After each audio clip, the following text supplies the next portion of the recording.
All right, enough of that crap. Welcome to the Writer's Life, the place where you get the sights, sounds, tastes, smells of my particular writer's life, and where you get the truth about the writer's life.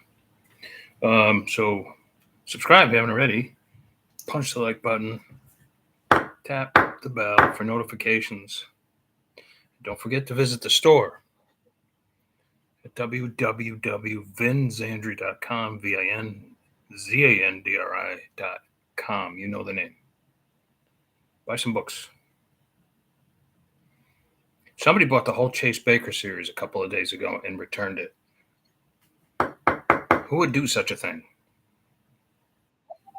Anybody got any clues?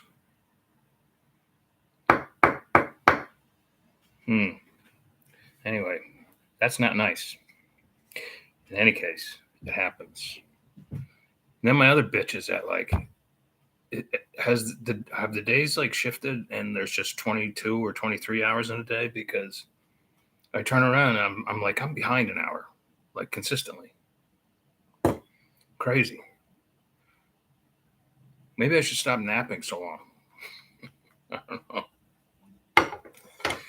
Or working out 2 hours a day. Maybe that's part of it. I don't know. Nah, I don't want to change anything. All right, to the subject, because I'm running late. A lot of people spend a ton of money on advertising. They spend a ton of money on marketing.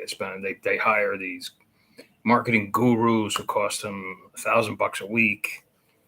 And there's all sorts of like scams and bullshit out there that you can buy, and courses that you could take that are useless, that and the course like leads you along for like 3 hours, and then at the end of it you have to like spend, they tell you you're getting like this free course or something, and then like at the end of the 3 hour spiel they're like, well, now if you spend $600 on this product, and I'm not saying 600 because that's what I'm thinking of charging for my course. My course is no bullshit, it's the real deal. And I'm still not set on the $600 thing. I don't know what it's going to be, but I got to finish it first. But here's the best way and the least expensive way. In fact, it won't cost you a dime, really.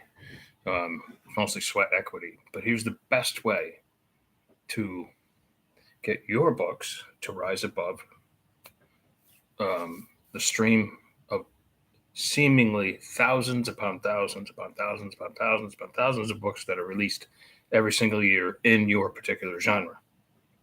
It's called rapid release. And I'm not talking about the bedroom.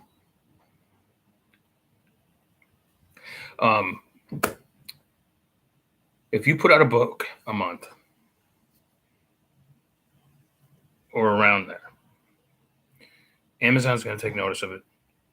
The other platforms are going to take notice of it. And what they do is they'll say it'll say, especially if you keep your book like say in select for the first 3 months and then pull it out and have it go wide. It'll say, here's a new book by Vincent Zandri. That right there like gets you noticed. And they send out these thousands of emails to people, potential buyers. Your book will get on the hot new bestseller lists if you have the talent and people want to buy them. I suggest you start off with a buyer-friendly price at first, just to get yourself on those lists. If you really feel you need to, you can always buy like a bargain booksy for like $60, and that will get your book on the hot new bestseller release. And then when your book goes over like draft to digital, they will also send out an email that says like new release from Vincent Zandri. So like that those announcements alone are worth their weight in gold. Otherwise, without those announcements, you're just like kind of fading into oblivion. And there's going to be a certain amount of readers who are going to be like, yep, I was expecting a new release. It's a new month. Here's the new release. I'm going to grab it and read it and not return it. I'm not used to that. People don't return my books. Something weird happened there. Anyway, I'll stop bitching about it. Um,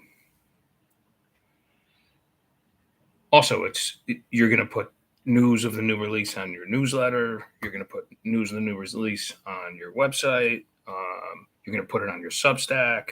You're going to talk about it on your YouTube channel. Maybe you'll do a radio show or two.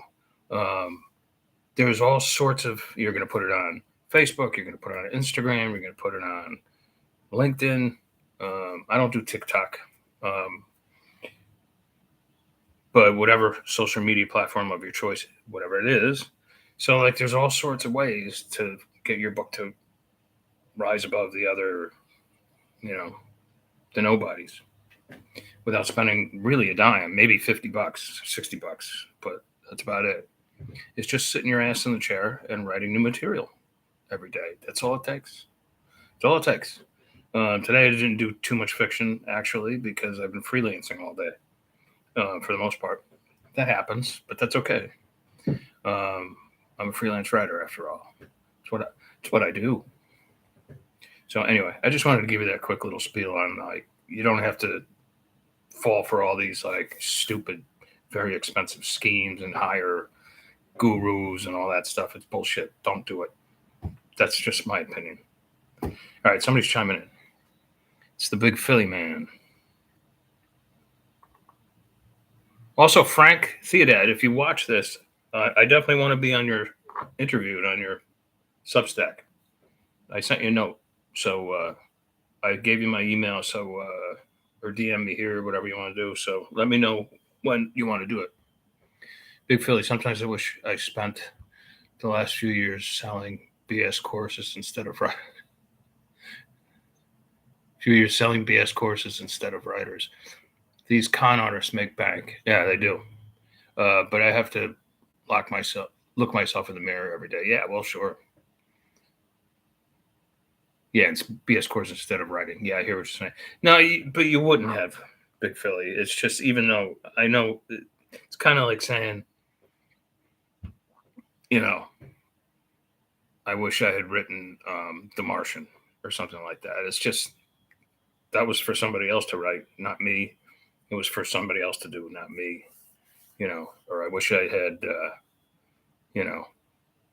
cashed in on like the Dan Brown type thing at the time. I wish I had come up with Chase Baker before he came up with whatever characters in his novels. I mean, that guy, it just wasn't. It's just an impossibility. Speaking of Dan Brown, like, he's the only guy I know, the only writer I know.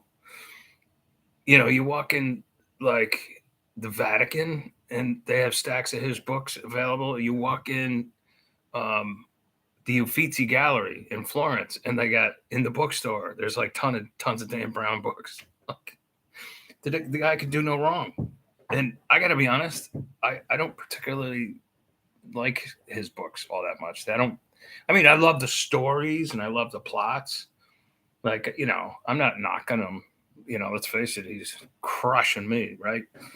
I'm like an ant compared to the monstrous thing that he built. But I just don't find his writing all that compelling. I find it formulaic and, whatever, but people love it.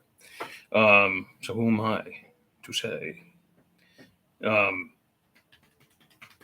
just, but when I think of his books being in these places, it reminds me of that scene in The World According to Garp, when he's just bitching and moaning about how his newest novel isn't selling at all, and yet his mother's book, and she's not even a writer, but her book is doing so well, it's being translated into Apache. And he says, he's like, not even Shakespeare's been translated into Apache, And his wife's like, well, she was timely, what are you going to do? She was timely, And so, Big Philly, going back to what you're saying, these guys, these idiots who do these courses and stuff, they're timely, but their time is limited, before people, figure out their bullshit. Believe me, I've fallen for a few of them, and, we're all human. All right, that's all I got today. I'm going to go out and take a quick walk, and then I got I got more shite to do. What day is it? It's a Thursday. All right, so I'll see you guys tomorrow. Hopefully, if I don't see you tomorrow, it's just because I'm doing Module 9 of the Writer's Life Mindset course. Speaking of courses, all right. So I'll talk to you guys tomorrow and or over the weekend, God willing. Ciao, ciao.